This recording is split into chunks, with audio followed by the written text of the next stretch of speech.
2008, the Marine Corps sent me to Baghdad, Iraq. I was a Marine Liaison Officer at Multinational Corps Iraq in Camp Victory. Yeah, that's right. I was a headquarters pogue. So this is not the story of battlefield sagas. This is just a simple portrayal of life in the combat zone that many veterans probably can relate to and many Americans might appreciate hearing. Did you notice all the dust in the sandbox?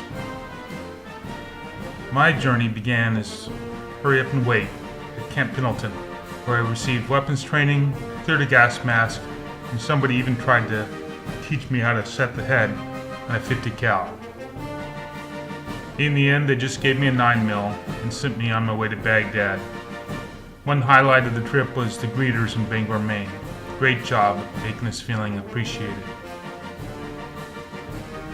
After 32 hours in buses and airplanes and waiting areas, we arrived in Camp Virginia, Kuwait. Camp Virginia is a waypoint. Troops pass through this camp, some heading for combat, others heading home. Camp Virginia is a desolate, brown, nothing green in sight patch of desert outside of modern Kuwait City. There's no sand there, just dirt impregnated with dust. Seems all I did for several days was eat, sleep, and perform other bodily functions. When we arrived at Camp Takadum, TQ in Iraq, I was happy to discover that next to the transit quarters is a trailer full of flushing toilets and urinals. In TQ, they loaded me in the back of an MRAP, and the convoy commander, the second lieutenant, assured me that she knew what she was doing and that she would get me to Fallujah okay. After spending a couple days in Fallujah, I was loaded up in an Osprey, my first and only flight in Osprey, and that is an amazing aircraft. Hovers like a helicopter and then just takes off like a jet plane. And finally, a warm welcome to Camp Victory. And you know you're in a combat zone when everybody has a gun strapped to his body. Hi, my name is Colonel Mike Allier from Camp Victory, Baghdad, Iraq. Take a look at my new office, the Faw Palace in Camp Victory. In addition to the Faw Palace, Saddam Hussein built many other palaces in his honor that were used by coalition forces in Iraq. We even had a pool that was maintained by the Australians. Saw many things in Camp Victory: crazy carps, jackals, doves, bats. Even got a chance to run when it was under 115 degrees. Of course, we had coffee and even frappuccinos. We re-enlisted soldiers. We remembered 9/11.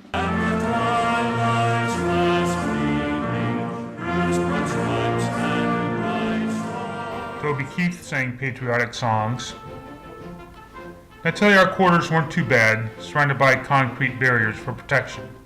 And when we got hungry, we joined our buddies. We went to Chow. The dining facility was also surrounded by concrete barriers.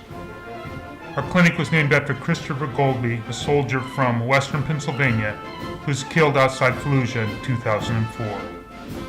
Our chapel was named Hope Chapel, which reminded us that the greatest hope of all and our real protection comes from God. There were contract security folks such as this Ugandan, but more importantly, around the palace, we had the Tongan Marines.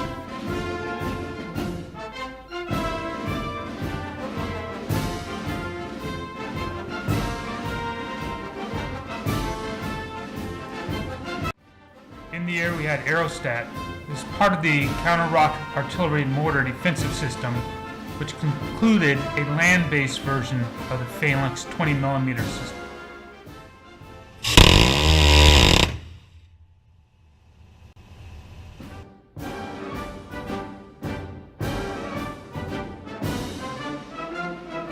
In the air, we also had Apache longbows taking out enemy mortar teams and other bad characters on the ground.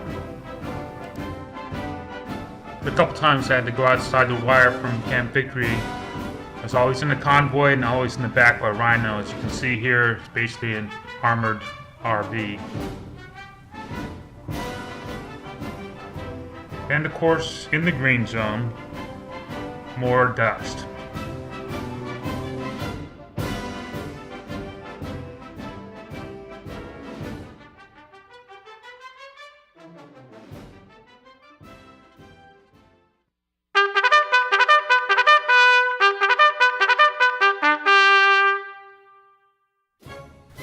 My boss was Major General John Kelly, a straight shooter focused on mission, and he took care of his Marines. I'd also like to salute all of the Marines that were patrolling Al Jazeera Desert while I was enjoying the comforts of Camp Victory. Semper Fi, Marines. I'm Major General John Kelly, standing here in Iraq. I happen to have the honor and the privilege of being the commanding general of all Marines in Iraq. That's about 25,000 young men and women.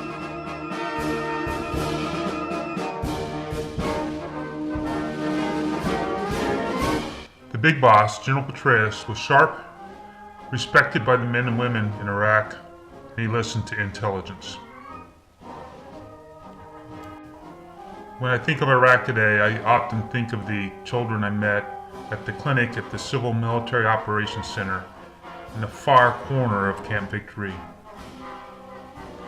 There, those families received free medical treatment, but also we had an opportunity to relax and do something fun with the children. And those kids reminded me of the little things that I was missing at home.